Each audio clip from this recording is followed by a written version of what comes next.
Szóval az a helyzet, hogy itt vagyunk ezen a gyönyörű szép golfpályán. Szétjött a melltartója teljesen, nagyon jól csinálja, igen.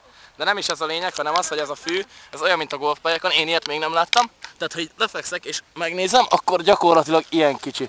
Vagy még ennél is egy kicsit kisebb. Hol van a telefonom? Na, várjál. Szóval az iPhone az nem vastag, ugye?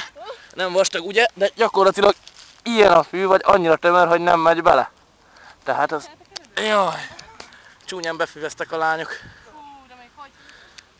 Na. Jönnek a szeszi angolok. Szóval... Szeszi angolok. Ott jönnek a Wimbledoni pályának a labdaszedői. Ők már kicsit megunták. Kicsit megunták már a dolgot, őket annyira nem izgatja. Minket annál inkább, a lányok nagyon rájuk vannak izgulva. Szerintem van egy 16 éves alsó korhatár, ha jól emlékszem, hogy olyan korban nem szabad. Mondjuk azért az gáz, hogy ilyen fűre ráparkolnak a népek. Tehát ez elég kemény lehet felénk.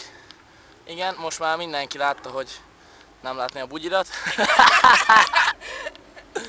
Na, azon gondolkozok, hogy ezt most így melyik a szünet? Ez a szünet? Melyik a szünet?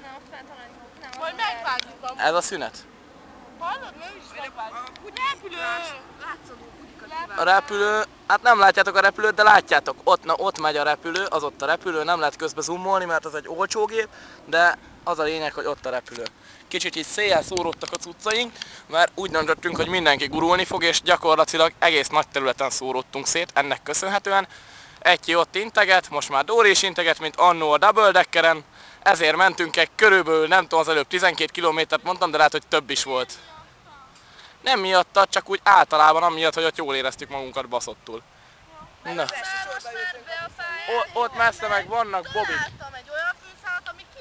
Ott kilóg egy fűszál, ezt szeretném megmutatni, abszolút, mert ilyenből nem sok van. Ez a fűszál, az ott gecire kilóg. De teljesen. Úgyhogy ez nem is igazi golfpálya. Mert kilóg ez a fűszál. Látod, Dóri, kilóg az a fűszál. És mi lenne, hogyha kitépnéd? Nem, csak elvágom ott, ahol a többi van. Oké. Most már ez egy tökéletes pálya. Szerintem lassan közelebb megyünk már a Wimbledoni Center pályához, mert igazából azért jöttünk. Csak kicsit lekéstünk erről a történetről. Nem nagyon egyébként, csak egy olyan, csak hogy 2,5 órával. Na.